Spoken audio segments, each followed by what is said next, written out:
Hello मेरे श्रोताओं, प्रेरणादायक कहानी लेकर के आई हूँ। रोज की तरह सीख भरी कहानियों के पिटारे में से एक सीख भरी कहानी आज एक और सुनाने वाली हूँ। जी हाँ, ये सीख भरी कहानियाँ बहुत ही सकारात्मक ऊर्जा देती हैं और अंत तक भी हमको गलत रास्ते पे नहीं चलने देती हैं। यदि हम इसको आत्मसात कर लें, इसके मार्ग पर चलते रहें तो निसंदेह हमें लाभ ही लाभ है, हानि कुछ भी नहीं है। और समाज भी देखिए आज संस्कार विहीन होता जा रहा है, नैतिकता वैल्यूज़ थोड़ी कम होती चली जा रही, टूट रही हैं, अभाव है उनका। तो उसके लिए सीख भरी कहानियाँ बहुत ही दवा का काम करती, उपयोगी, बहुत फ़ायदेमंद है। तो चलिए, आज का शीर्षक है महालक्ष्मी का पूजन। जी हाँ, तो एक पंडित क्या, एक मतलब थे आम आदमी, तो वो आए घर में और बोले अपनी पत्नी से कि भगवान जल्दी जल्दी तुम पूजन की तैयारी अभी से शुरू कर दो, क्योंकि सवेरे 6 बजे का मुहूर्त है लक्ष्मी पूजन का। तो जैसे दिवाली पे किया जाता है, दिवाली की बात है। तो बोले अरे आज शाम को इतनी जल्दी आप आ गए? बोले हाँ, कुछ मुझे काम भी था और मुनीम को मैं काम सौंप आया हूँ, थोड़ा आराम करके निकलूँगा। तो इतने पत्नी बोली कि यदि आप जाओगे तो फूल की माला ले आओ, बाकी तो तैयारी मेरी हो जाएगी, घर पर सभी सामान है। तो बस वो बोले चलो ठीक है, अभी चलते हैं। शाम का लगभग समय था, 5-6 बजा होगा। तो वो अपने मित्र के साथ सैर करने निकलते थे। तो अपने मित्र शर्मा जी को उन्होंने आवाज़ लगाई, उन्होंने कहा चलो सैर को चलते हैं। तो आज शर्मा जी बोली कि आज बाज़ार का मुँह रुख कैसे कर रहे हो, मुँह कर रहे हो? बोले हाँ, कुछ मालाएं लेनी है, घरवाली ने मंगवाई, मत कहा हुआ है, और लक्ष्मी पूजन के लिए चाहिए मुझे।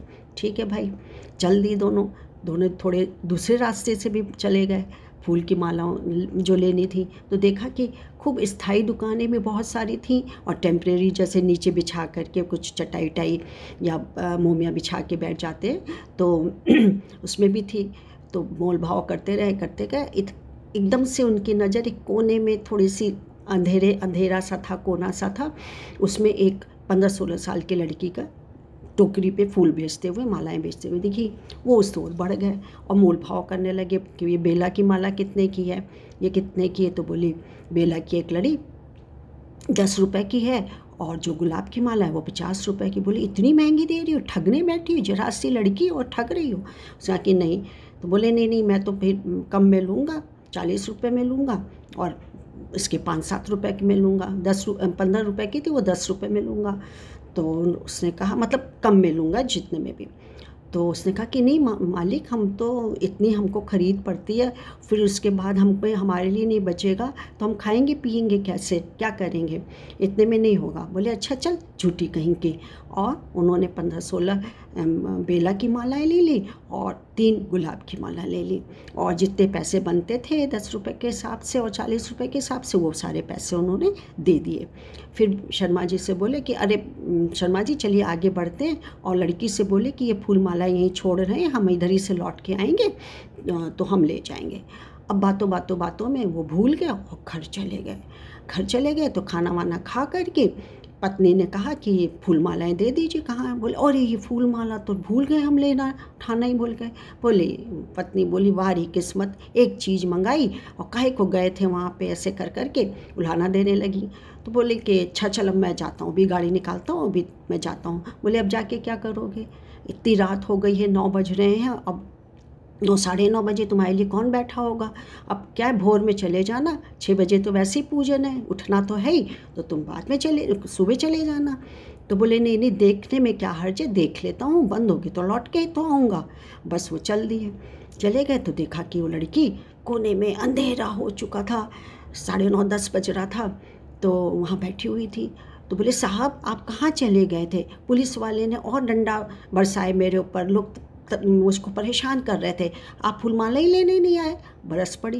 बोली एक छोटी सी लड़की मुझ पर हुक्म चलाती, मुझ पर जवान चलाती। मैं बोली नहीं, जवान की क्या बात है, मालाएं आपकी थी, आपको लेके जाना चाहिए था, तो मुझ पर तुम चिल्ला रही हो, तो इतना ही था तो तुम चली जाती।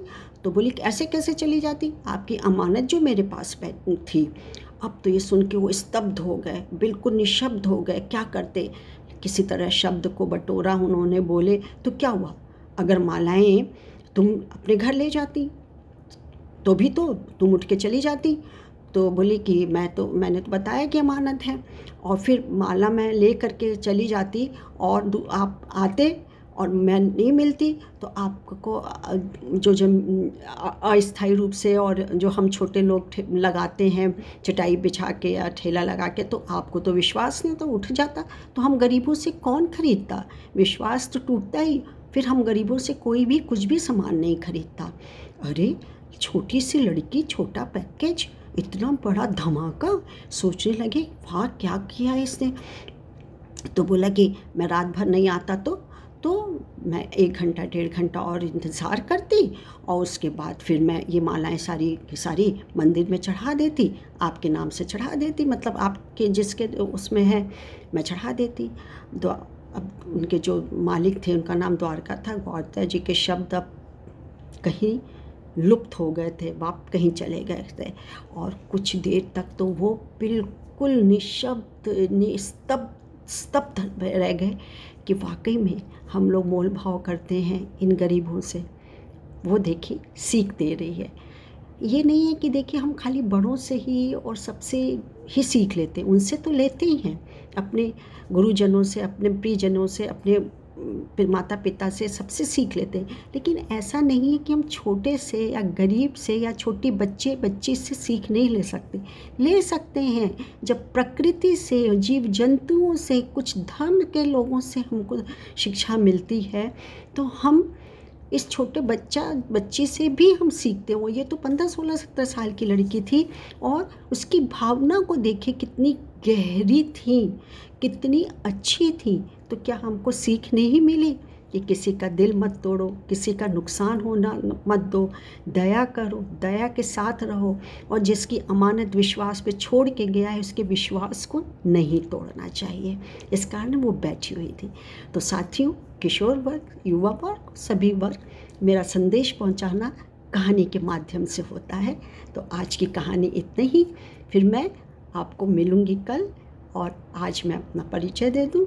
नमस्कार, मैं doctor Manju Jain, retired associate professor from S N. Sen degree college Kanpur. Bye and thank you.